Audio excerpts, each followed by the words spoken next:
Hello everyone, কেমন আছো তোমরা সবাই? আশা করি খুব ভালো আছো। ব্রাইডাল সিজন তো স্টার্ট হয়ে গেছে, তাই দুপুরের লাঞ্চটা সেরে নিয়ে আমি বেরিয়ে পড়লাম মাকে টাটা করে ব্রাইড সাজাতে যাওয়ার উদ্দেশ্যে। আর এই সিজনের ফার্স্ট ব্রাইড হচ্ছে আমার এই মিষ্টি বোনটি। আমরা যাওয়া মাত্রই কাকিমা কিন্তু আমাদের আপ্যায়ন করতে শুরু করে দিয়েছে, আর এইদিকে আমাদের ব্রাইডও চলে এসেছে। কেমন লুক চাই বল? তোমার যেটা ইচ্ছা তুমি করে দেবে, তোমার পরে ছেড়ে দিলাম। ওকে ওকে। তোমরা তো শুনলেই আমার ব্রাইডের কোনো ডিমান্ড নেই, ও পুরো দায়িত্বটাই আমার ওপর ছেড়ে দিয়েছিল।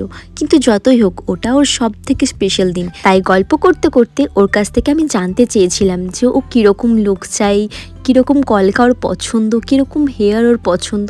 তাই সমস্তটাই কিন্তু ওর পছন্দ মতোই আমি করেছি। ও চেয়েছিল কপাল ভর্তি করে একটা কলকা আর সফট একটা লুক, তো আমি সেরকমভাবেই লুকটা ক্রিয়েট করেছি। এরপর তোমরা বলো তোমাদের কেমন লাগলো।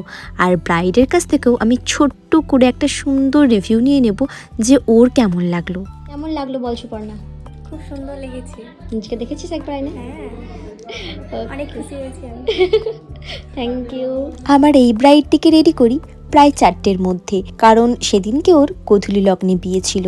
ও তোমাদের তো বলতেই ভুলে গেছি, দিনটি ছিল 17ই নভেম্বর, আর কাজের চাপটাও ছিল বড্ড। আমাদের গাড়িটা খারাপ হয়ে যাওয়ার কারণে আমার পার্টি মেকআপের যে লোকেশনটা ছিল সেখানে যেতেও আমাদের বড্ড লেট হয়ে যায়। তারপরে বেশ কিছুক্ষণ অপেক্ষা করার পর আমার ক্লায়েন্টও চলে আসে। আর এই দেখো ফুল লুকটা আমার ক্লায়েন্টের, বেশ মিষ্টি লাগছিল আমার এই ক্লায়েন্টটিকে। ও কিন্তু একদম সফটের মধ্যে একটা গ্ল্যাম লুক চেয়েছিল, তাই আমি সেরকমভাবেই লুকটা কমপ্লিট করেছি। এবার তোমরা বলো কেমন লাগছে। আর এই ভিডিও করতে গিয়ে হঠাৎ করে হাত থেকে স্লিপ খেয়ে ফোনটা পড়ে যায় এবং স্ক্রিন প্রোটেক্টরটা একদমই ভেঙে যায়। দেখতেই পাচ্ছ ক্যামেরাটা কতটা পরিমাণে ব্লার হয়ে গেছিল। যাই হোক, এরপর আমিও তাড়াহুড়ো করে একটু রেডি হয়ে গেলাম, কারণ আমার বন্ধুর বোনের বিয়ে ছিল। ওই যে ফার্স্ট ব্রাইডটিকে সাজিয়েছিলাম ওটি হচ্ছে আমার বন্ধুর বোন। আর এই সব বন্ধুগুলোকে দেখছো, এরা সকলে কিন্তু আমার জন্য অপেক্ষা করে বসেছিল কখন আমি আসবো। রাত 10টার সময় বিয়ে বাড়ি এসে গিফট দিয়ে সঙ্গে সঙ্গে খেতে বসে পড়ি। যাই হোক, এটা হচ্ছে সেদিনের ফুল লুকটা। কেমন লাগছে জানি। বাই।